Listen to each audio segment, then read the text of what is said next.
Party ఫిరాయించిన కేసులో supreme court speaker పైన serious అయింది. ఇంకా ఎంతకాలం సమయం తీసుకుంటా ఉంటారు? ఇంకా మీ యొక్క నిర్ణయం తీసుకోండి అంటూ కొంత సీరియస్ అయిన పరిస్థితి చూస్తా ఉన్నాము.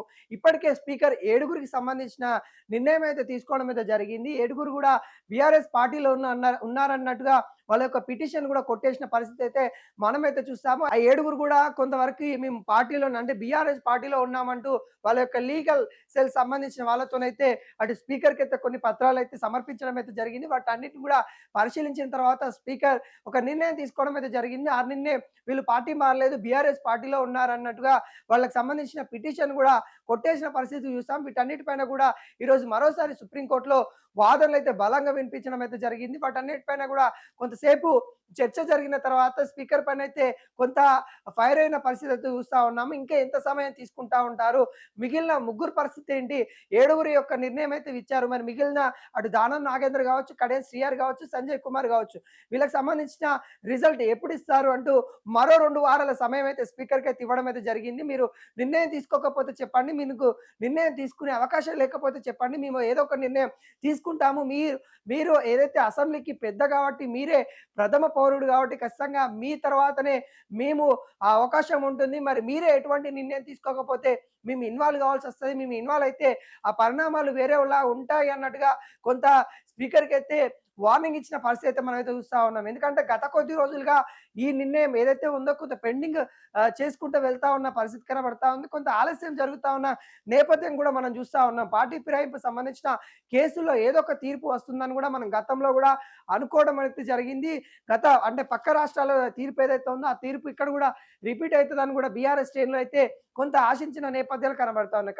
అలా కాకుండా స్పీకర్ ఏదైతే తన నిర్ణయం వెల్లడించినప్పుడు కూడా బీఆర్ఎస్ పార్టీ కూడా మేము మరోసారి సుప్రీంకోర్టుకెళ్తాము. స్పీకర్ తన సొంత నిర్ణయం తీసుకుంటా ఉన్నారు. రాజ్యాంగబద్ధమైన నిర్ణయం తీసుకోవట్లేదు. కాంగ్రెస్ పార్టీకి అనుకూలంగా తీసుకుంటా ఉన్నారన్నట్టుగా కొంత బీఆర్ఎస్ నేతలు కూడా ఫైర్ అయిన నేపథ్యం అయితే చూసాము. ఈ నేపథ్యంలో మరి ఈ రోజైతే ఏదైతే సుప్రీంకోర్టులో వాదనలైతే జరిగాయి. స్పీకర్‌ని కొంత వరకైతే మరి నిర్ణయం తీసుకోండి అంటూ గడువు ఇచ్చిన నేపథ్యం చూసాం. గతంలో కూడా కొంతవరకు గడువిచ్చారు. అంటే మీరు ఆ 10 మంది ఎమ్మెల్యేల పైన ఏదో ఒక నిర్ణయం తీసుకోండి కొంత గడువు ఇచ్చిన నేపథ్యంలో ఆ గడువు కూడా ముగిసిన తర్వాత కూడా ఈరోజు వాదనలైతే విన్న తర్వాత కూడా మరింతగా కొంత సీరియస్ అయ్యి మరి స్పీకర్‌కి 2 వారాల సమయం ఇచ్చినట్టు కూడా తెలుస్తా ఉంది.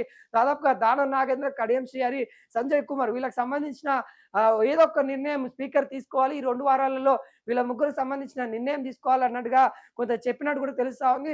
ముమ్మాటికి మనం ఇందులో చూసుకున్నట్లయితే డేంజర్ జోన్‌లో ఇటు కడియం శ్రీహరి కావచ్చు, దానం నాగేంద్ర కావచ్చు. వీళ్ళిద్దరైతే డేంజర్ జోన్‌లో ఉన్నట్టు కూడా తెలుస్తా ఉంది.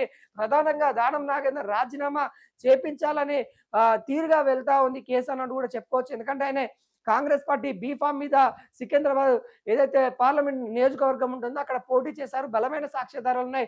అటు సుప్రీంకోర్టు కూడా ఒకవేళ స్పీకర్ నిర్ణయం అంటే ఈ ఏదైతే ఏడుగురికి సంబంధించిన నిర్ణయం ఏదైతే ఉందో ఆ నిర్ణయమే ఇటు దానం నాగేంద్ర, కడియం శ్రీహరికి కూడా అదే నిర్ణయం వెల్లడిస్తే మాత్రం కొంత సీరియస్ పరిణామాలు చోటు చేసుకునే అవకాశాలు కనబడతా ఉన్నాయి. ఎందుకంటే ఇక్కడ సాక్ష్యాధారాలు బలంగా ఉన్నాయి కాబట్టి దానం నాగేంద్రకి కొంత పొంచి ఉన్న గండం అని కూడా చెప్పుకోవచ్చు.